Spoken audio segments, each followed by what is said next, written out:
Hello बच्चों, let's read the given question. The question says a mass of 100 gram is attached to the end of a rubber string 49 centimeter long and having an area of cross section 20 square millimeter.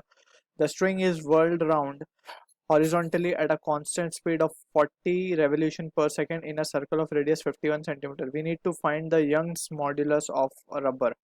Alright, so यहाँ पे we need to understand two three things to solve this problem. सबसे पहले we need to understand as a key concept we can write कि we are interested in finding the Young modulus. So Young modulus के बारे में पहले हम लिख लेते हैं. It is nothing but it is what? It is the longitudinal stress upon longitudinal strain. So longitudinal stress की जगह हम लिख सकते हैं tension upon area.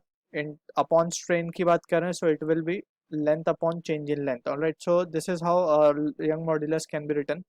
अब यहाँ से first second part of the question अगर हम ध्यान से पढ़े तो ये स्ट्रिंग को हॉरिजॉन्टल सर्कुलर में घुमाया गया है. That means in this something like this. So ये जो स्ट्रिंग है, अब स्ट्रिंग की जो लेंथ हमें गिवन है, अगर हम केयरफुली एनालाइज करें तो स्ट्रिंग की लेंथ 51 गिवन है. ऑलराइट, और लेंथ एक्चुअली में 49 सेंटीमीटर दी गई है. सो दैट इज दो जो सेंटीमीटर है वो एक्सटेंशन आ चुका है स्ट्रिंग में. वो क्यों आया? Because let suppose this is the mass. अब कोई भी बॉडी अगर सर्कुलर मोशन परफॉर्म कर रही है, so in the reference frame of that mass we can say उसके ऊपर एक फोर्स लग रहा होगा जिसको हम बोलते हैं सेंट्रीफ्यूगल फोर्स FC. ऑलराइट, और इसका फॉर्मूला क्या होता है? mr omega square. Alright, so ये फोर्स से क्या हो रहा होगा? ये फोर्स हमेशा लग रहा होगा इसके ऊपर and this mass is performing circular motion. So अब इसी फिनोमिना को यूज करते हुए will try to answer the given question. अब यहाँ पे अगर हम केयरफुली बात करें, सो टेंशन जो डेवलप होगी वो ड्यू टू सेंट्रीफ्यूगल फोर्स होगी और जो कि दिया जाएगा फॉर्मूला mr ओमेगा स्क्वायर से. अब m की बात करें, so it is 100 gram. So 100 gram that means we can convert this value और सबको हम कन्वर्ट कर लेंगे SI यूनिट में.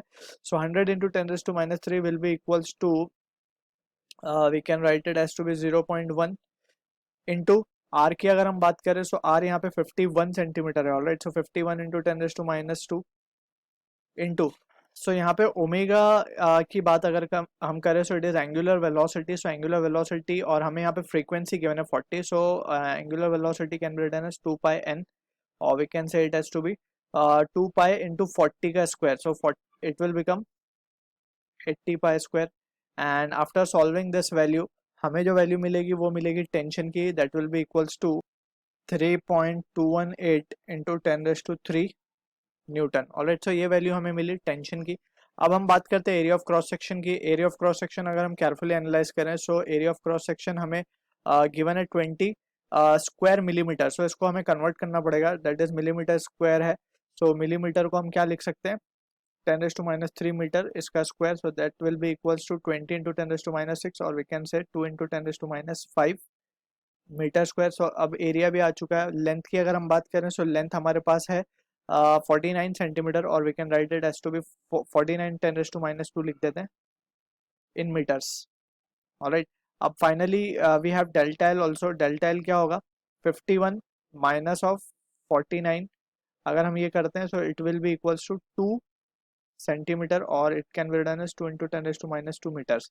यहाँ पे हमने ये जो चीज की है, जब भी ये स्ट्रिंग घूमेगा, ऑलराइट, सो ये स्ट्रिंग एक्सटेंड होगा. एक्सटेंड होने के बाद उसका रेडियस हमें 51 दिया था और एक्चुअली में उसका जो लेंथ था वो था 49. ऑलराइट, सो ये फोर्स की वजह से वो एक्सटेंशन आया. तो कितना है एक्सटेंशन? 2 सेंटीमीटर का.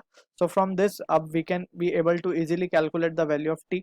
सो यहाँ पे Young's modulus, therefore we can say y को हम लिखेंगे क्या?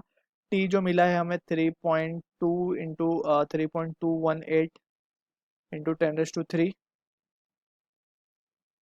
इंटू लेंथ की अगर हम बात करें तो 49 सेंटीमीटर है. So 49 centimetre means 49 into 10⁻² divided by a area of cross section that is 2 into 10⁻5 into delta L की अगर हम बात करें, so it is again 2 into 10⁻².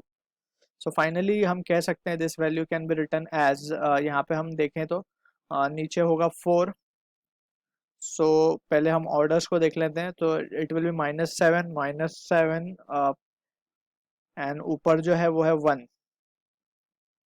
So it will become 10⁻8 into, अब यहाँ पे जो चीज़ें बच रही हैं 49 इंटू 3.2 days, so ये हमारे पास आ जाएगा 39.42 and this will be in we can say it has to be Newton per meter square. So this is what the value of Young modulus we are getting. I hope you understood the solution. All the best.